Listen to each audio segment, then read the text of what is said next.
ஓய்வு பெற்ற போக்குவரத்து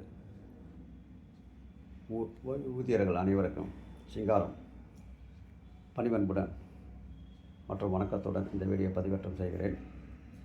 நேற்று 12/9/2025 திருவொற்றியூர் சிவகாமி அன்னை மகால் உறுப்பினர் சேர்க்கை மற்றும் சட்ட போராட்ட விளக்கக் கூட்டம் நடந்தது.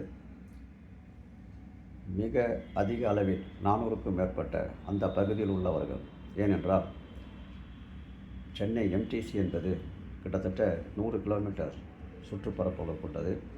வயது மூப்பின் காரணமாக அனைவரும் ஒரு இடத்துக்கு வர முடியாது. ஆகையால் பகுதியாக எம்டிசி பொறுப்பாளர்கள் அந்த அனைவரும் அவர்களை தேடி ஃபஸ்ட்டு கொளத்தூரில் ஒரு மீட்டிங் போட்டார்கள், 2வது சைதாப்பேட்டையில் போட்டார்கள், 3வது திருமங்கலம், 4வது மீட்டிங் திருவொற்றியூர். ஸோ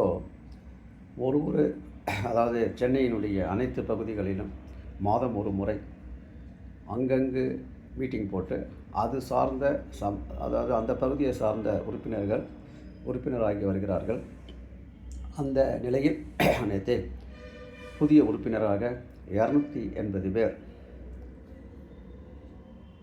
தங்களை எம்டிசி சுகுமார் யூனியன் எம்டிசியுடைய ஓய்வு பெற்ற பணியாளர்கள், அதாவது ஓய்வு பெற்ற ஓய்வூதியர்கள் சங்கத்தில் இணைந்துள்ளார்கள் என்பதை மிகவும் மகிழ்ச்சியுடன் இதை தெரிவித்துக் கொள்வதில் நான் ரொம்ப ஆனந்தம் அடைகிறேன். ஏனென்றால் நம்மிடையே இப்போது ஒற்றுமை மிக முக்கியம், உறுப்பினர் சேர்க்கை மிக முக்கியம். ஏனென்றால் நாம் இப்போது ஒரு இக்கட்டான சூழ்நிலையில் உள்ளோம். 3600 கோடி அரியர் வாங்குவதில் மிகுந்த சிரமம் உள்ளது. அதை டிஏ வாங்குவது, அப்டேட் பண்ணுவது முடிவடைந்து விட்டது. அது ஜனவரியில் அப்டேட் பண்ணப்படும் என்று அரசு உத்தரவாதம் கொடுத்து விட்டது. ரெகுலர் அப்டேஷன் தான் இப்போ இஷ்யூ. ஆனால் அரியர் பற்றி அரசு எந்த விதமான ஒரு உத்தரவாதமும் அளிக்க மறுக்கிறது. இதை எவ்வாறு எதிர்கொள்வது? ஒருவேளை நாம் இதை உச்சநீதிமன்றத்துக்கு இந்த அரியர் மட்டும் எடுத்து செல்லலாமா என்று நாங்கள் விவாதித்து கொண்டிருக்கிறோம். அட்வொகேட்டிடம், சீனியர் கவுன்சிலிடம் உரிய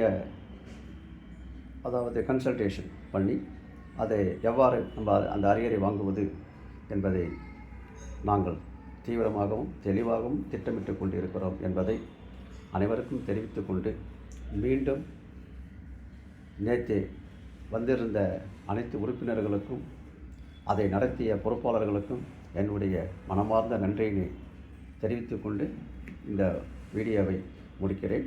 நன்றி, வணக்கம்.